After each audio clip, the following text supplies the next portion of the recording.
Sejam muito bem-vindos a mais essa edição do GrafoCons, que é um programa que tem o intuito de valorizar as obras, a literatura conscienciológica e os seus respectivos autores. Hoje nós vamos dialogar com a autora Rosemary Salles, que é ela que escreveu a obra Consciência em Revolução, com destaque para o RE aí de Revolução. Rose, muito boa tarde, muito obrigada aí por ter participado aí de mais essa edição do GrafoCons, hoje como entrevistada, né? Porque por vezes você também participou como entrevistadora, é isso, Rose? É isso mesmo, Isabela, é muito bom estar do lado de cá. Eu agradeço a oportunidade a você, Manuel, e agradeço o pessoal que está acompanhando a gente. Muito bom. Então, vamos esmiuçar mais a respeito desse título, Revolução. Revolução aí no sentido figurado, ela tem relação direta aí com transformações profundas. Mas no sentido literal da palavra, ela tem relação com ideologias políticas, né, partidária. Seria uma união aí das duas coisas, Rose? Exatamente. O revolução ele tem uma conotação no âmbito da política bastante, digamos assim, bélico até, né? Mas esse livro ele é uma autobiografia. Então, eu conto toda a minha história de vida na militância política, partidária, nos movimentos sociais. E, na época, eu era uma consciência revolucionária, né? Eu queria fazer revolução na sociedade.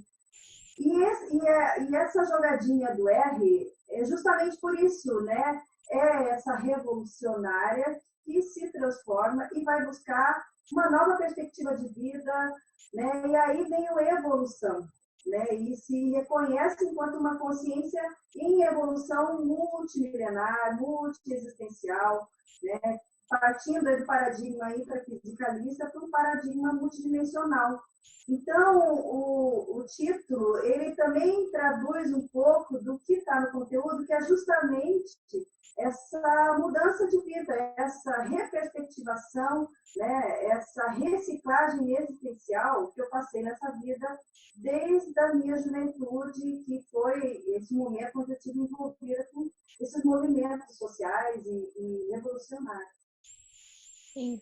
Rose, o que eu acho que se encaixa como uma luva, o seu livro, no contexto atual de isolamento social pandêmico, pelas manifestações que temos observado nas redes sociais. Essa defesa partidária, a defesa ideológica a todo custo, e o pensamento binário, né? Aquela defesa e o separar, a visão assim de separar a política como se fossem times. Não sei se você tem a mesma perspectiva, o mesmo olhar do quanto é gasto de energia em defesas partidárias e a dificuldade, por vezes, de nós olharmos as questões com o nosso senso de grupalidade. Você sente que essa defesa do partidarismo ela é algo muito recorrente, principalmente nessa fase? Sabe, Isabela, vira e mexe, eu penso assim que meu livro está desatualizado, mas parece que ele não desatualiza justamente por causa disso.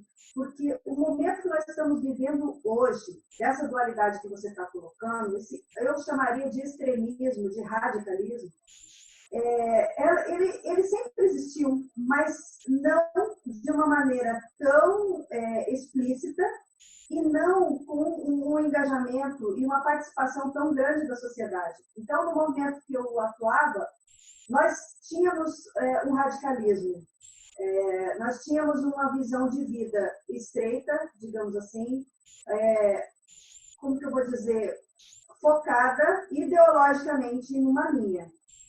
Hoje não é diferente, só que hoje tem muito mais pessoas que estão com esse olhar, né, de dualismo, digamos assim, e mudaram os cenários, mudaram as posições, mudaram os contextos, digamos assim, populacionais e tudo mais, mas, ao mesmo tempo,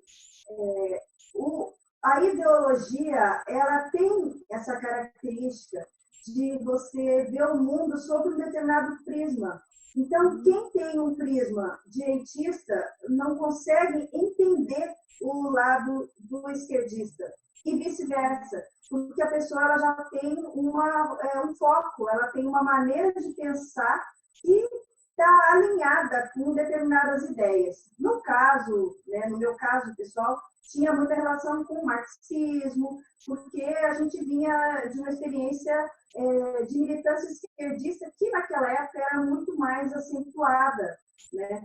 Então, eu vejo que o que falta é um sobrepairamento no sentido desse emocionalismo e dessa carga de energia que você até colocou, que às vezes a pessoa ela erra na dose, no sentido de você pode ter uma opinião, você tem as suas preferências, mas isso não significa que você precise pisar em cima do outro, ou você precise desprezar, ou você precise agredir o outro, como hoje acontece, debochar ou virar chacota, né? Isso acontece de ambos os lados, né? Hoje a rede social ela popularizou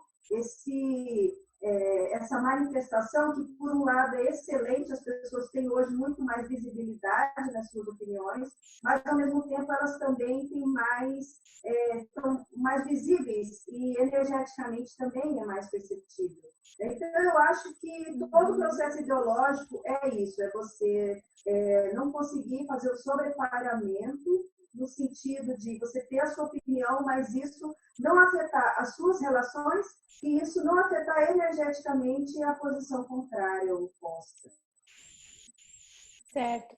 Só para contextualizar, para nos contextualizar aí em relação à sua biografia, o que você se refere ali de militância, de você se colocando ali como militante, seria na sua juventude? E que idade, que período especificamente? Daí eu já estico um outro questionamento, se os jovens... Aí você vai descobrir a minha idade.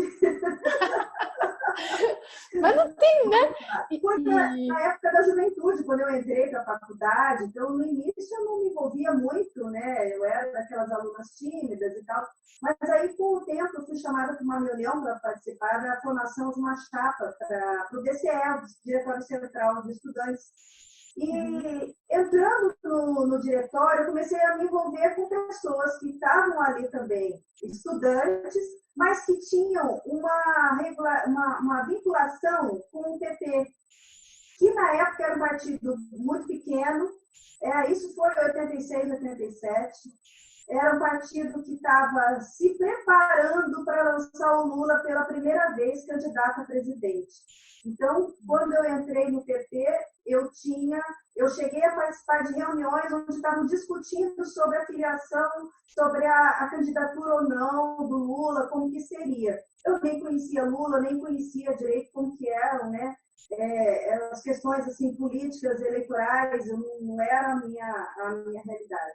Mas o que aconteceu? Eu acabei engajando anos antes dessa candidatura. Então, na eleição de 88, foi assim, um auge de participação política, porque o PT inteiro estava mobilizado para colocar Lula pela primeira vez, né, como presidente da República.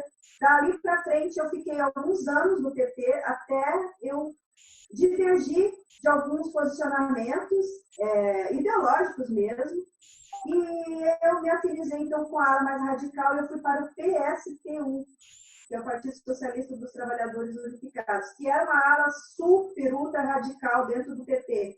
Então, essa ala rompeu com o PT, e aí eu fui para essa ala mais radical. Então, a minha militância durou mais ou menos uma década, foi aí mais ou menos uns 10 anos que eu fiquei envolvida. Isso incluía, lógico, porque como a gente estava engajado em partido político, era muito natural que a gente se engajasse em movimentos sociais. Eu era funcionário de sindicato, né? Eu trabalhei com vínculo empregatício em 4 sindicatos.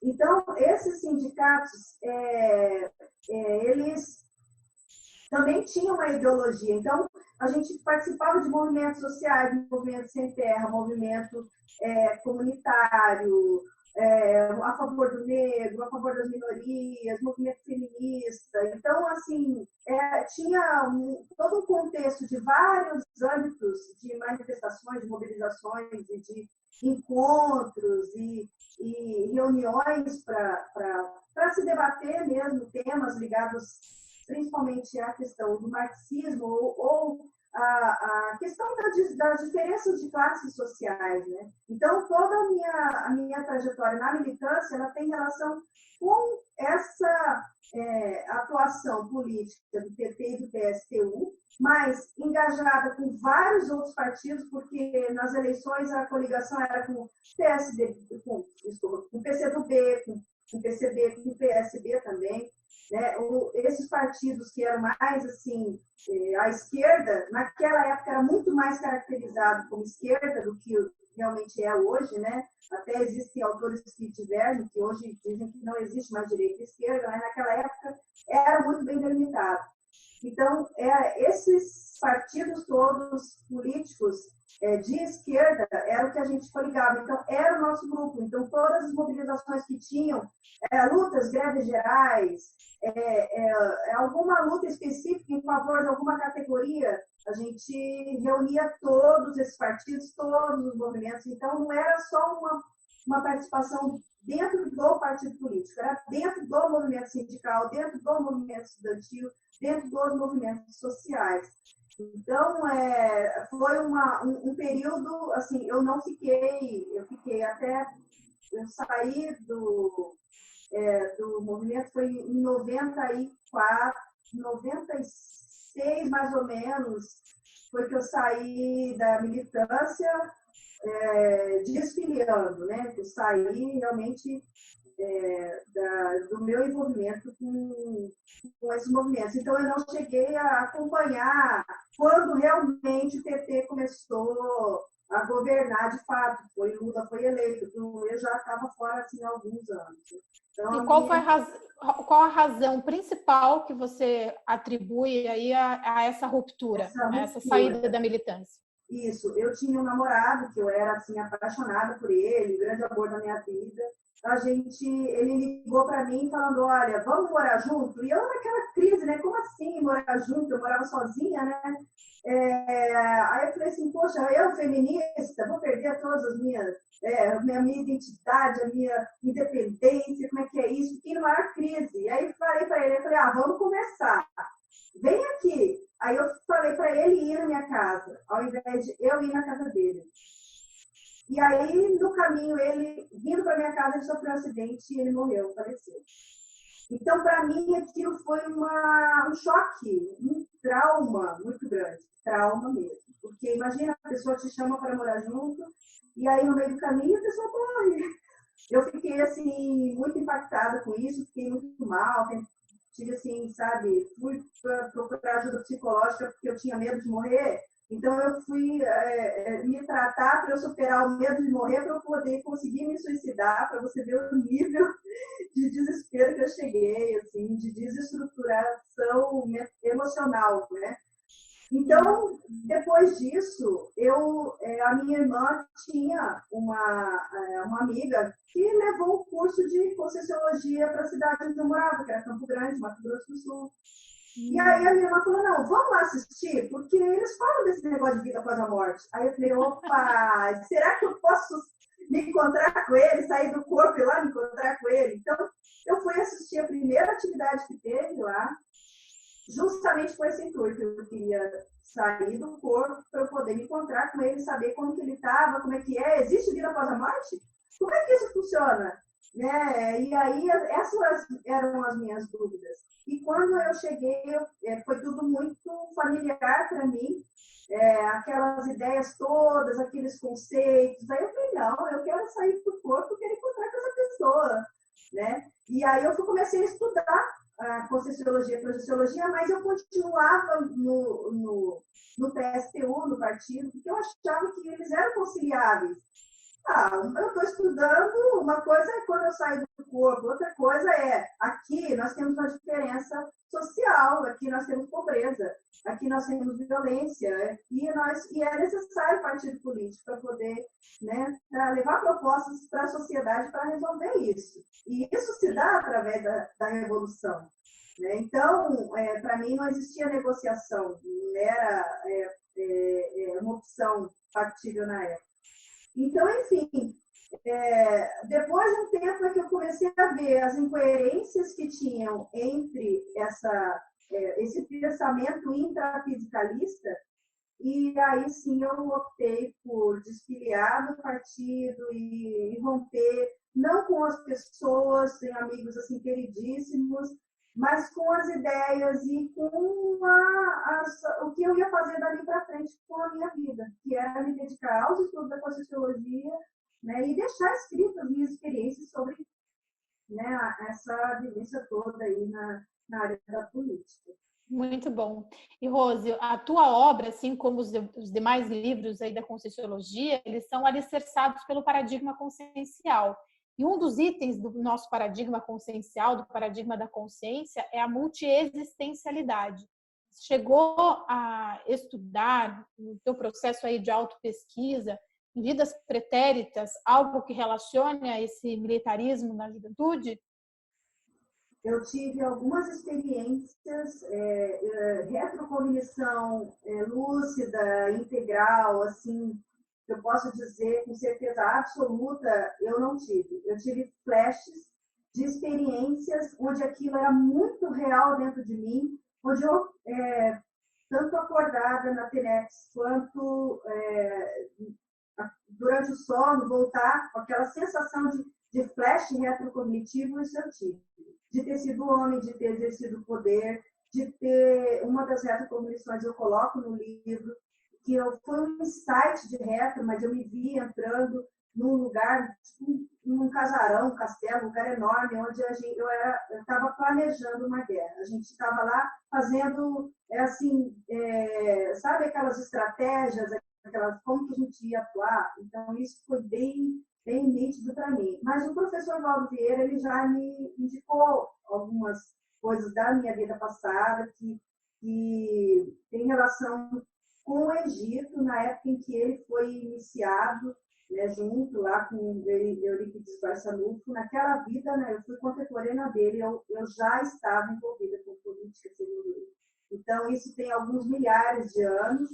Não foi à toa que eu fui parar nesse grupo, eu poderia ter, né, feito qualquer outra coisa na minha vida, e eu fui justamente, assim, do nada, me chamaram para uma reunião que o que eu vou fazer lá? Não vou fazer nada, né, desse DCE. E aí eu entrei no movimento, né, eu me envolvi pensenicamente, emocionalmente com aquelas pessoas, com aquela ideologia. Então, eu sei que isso não tem relação com essas vidas só presente, né? Eu tenho certeza que eu já atuei em outras vidas, mas eu não posso dizer para você assim, olha, eu fui a personalidade tal, eu fiz isso, fui aquilo, não. Eu tenho insights, eu tenho sensações dentro de mim, indicativos, né, de que eu tive participação política, em liderança, inclusive. Né? Mas, assim, espero ter ainda essa oportunidade, mas eu optei por, nessa vida, não mais me envolver com política.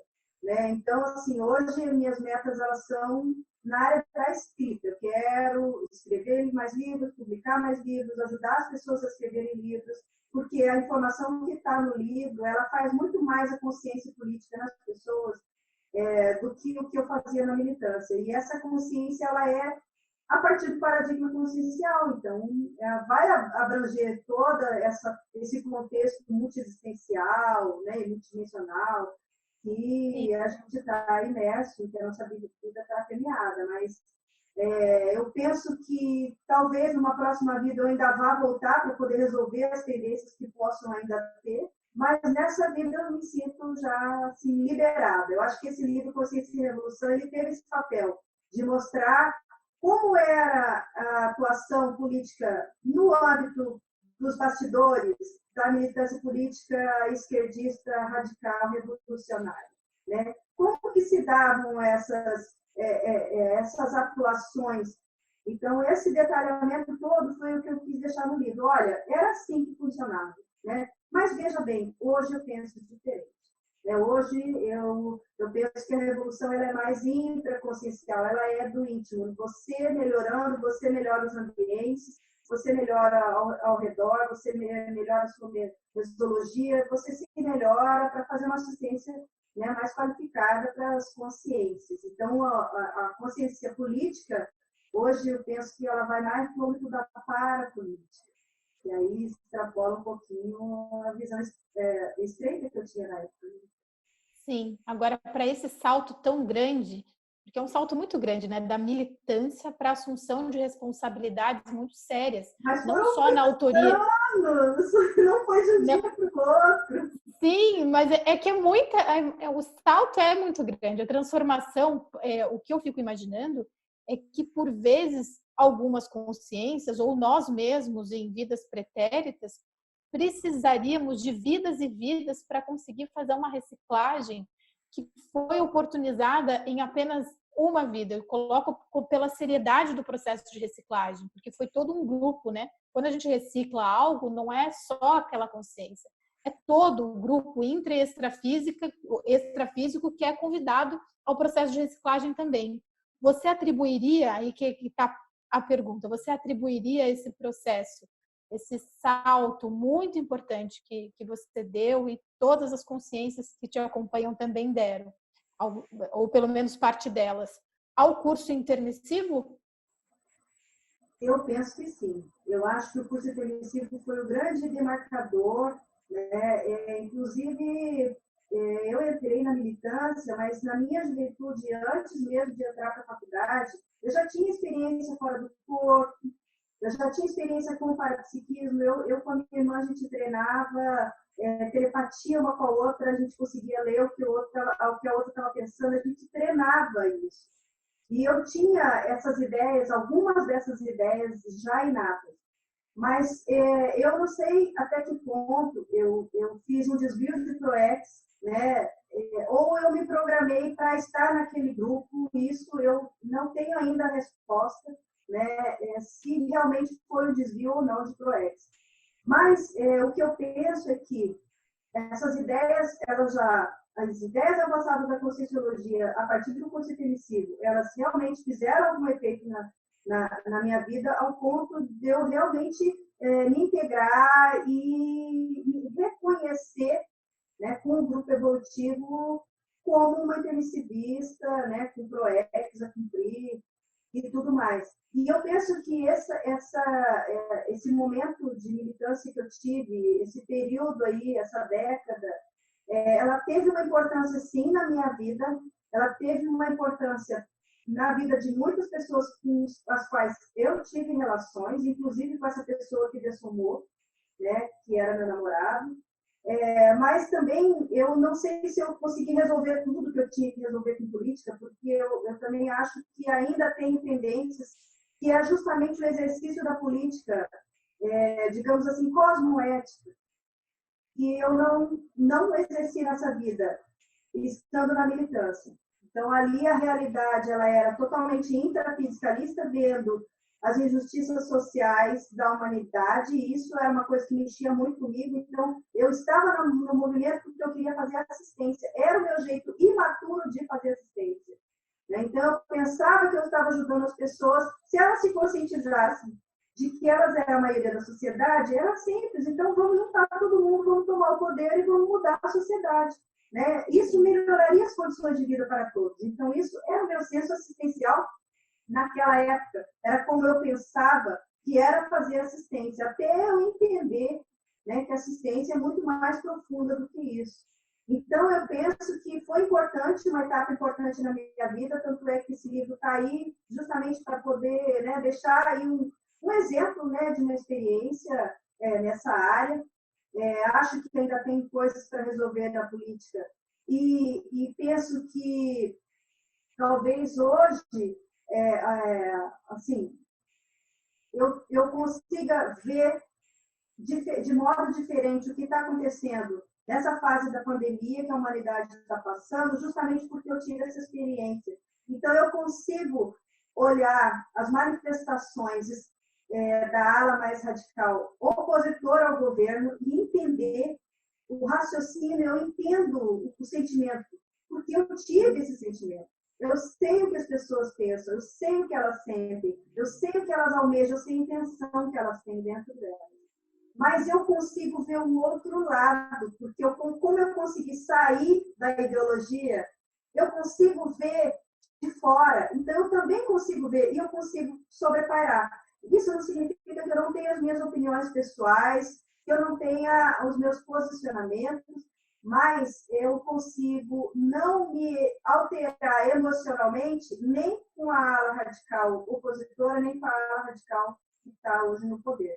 Isso, eu penso que foi um dos grandes ganhos que eu tive, de ter tido essa experiência na minha adolescência e de ter tido essas aí mais de 2 décadas de amadurecimento intraconsciencial, de reciclagem, de cursos, de tertulias com o professor Baldo, que me fizeram reconhecer uma série de imaturidades e renovando tudo isso, intraconsciencialmente, e conseguir hoje não me exaltar, não me, como que eu vou dizer assim, tendenciar para um lado radicalmente.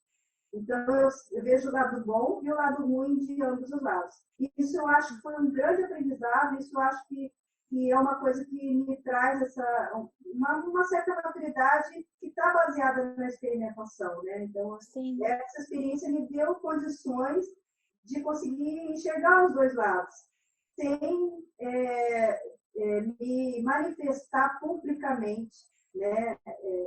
Por um lado ou por outro.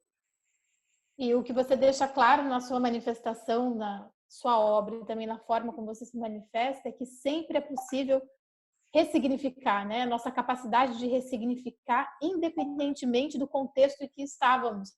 Sempre é possível, não é, Rose? Exatamente.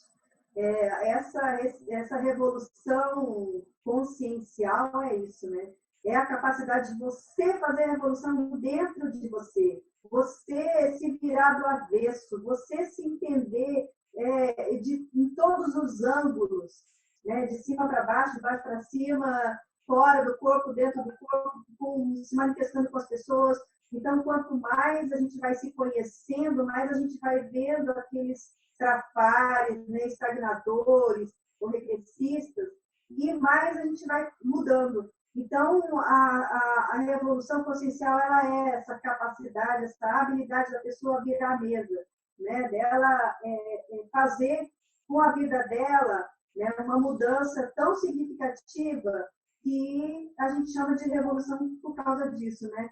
Porque é uma reperspectivação, uma ressignificação, né? uma mudança que tem mais relação com a consciência intermissivista, extrafísica. Então, hoje eu estou mais próximo da Rose Consciex, que fez curso intermissivo, do que daquela Rose intrafísica consciente, que já foi revolucionária um dia. Então, eu acho que eu ainda sou revolucionária em algumas coisas, eu sei que eu sou diferente em algumas coisas em relação às pessoas, e que isso tem relação com as ideias e com as vivências que eu tive, né, com aqueles grupos. Mas eu penso que a depuração, sabe, principalmente da belicosidade, porque a revolução ela tem um lado muito bélico. Né? Você jogar no paredão, você querer fazer revolução é demolir tudo. Demolir é o quê? É derrubar paredes, é derrubar, né? Metralhar ou jogar no paredão. Quer dizer, tem um lance de belicismo muito forte nisso. Né? Hoje eu sou mais da negociação. Né? Hoje eu sou mais de ver os dois lados, de sentar para conversar. Né? Eu acho que as relações elas vão a cada vez, né, se tornando mais diplomáticas, né, e menos do embate político, né, através das manifestações e tudo mais. Eu acho que tudo é válido, mas eu também acho que quanto mais serena a pessoa tiver, mais tranquila dentro dela mesma, melhor ela vai entender o lado do outro, né, não apenas atacar o outro. Eu acho que isso faz com que a gente tenha uma qualidade de vida, um bem-estar, né? As nossas relações elas fiquem até mais saudáveis, intra e extrafisicamente. Rose, eu agradeço muito a sua participação no GrafoCons, agradeço a oportunidade do diálogo, saímos sempre mais enriquecidos quando debatemos ideias de ponta e o teu despojamento chama muita atenção, tanto do processo de reciclagem, né, falando aí da sua biografia. Sou muito grata por essa oportunidade, viu? Eu que agradeço a oportunidade de estar aqui, né? Espero aí estar nos próximos, mas contem aí comigo. Muito bom, muito bom. E você aí de casa, você que acompanhou esse GrafoCons, mais uma vez, muito obrigada pela sua audiência. Continue nos acompanhando nas redes sociais e no canal da Cognópolis. Até o próximo programa.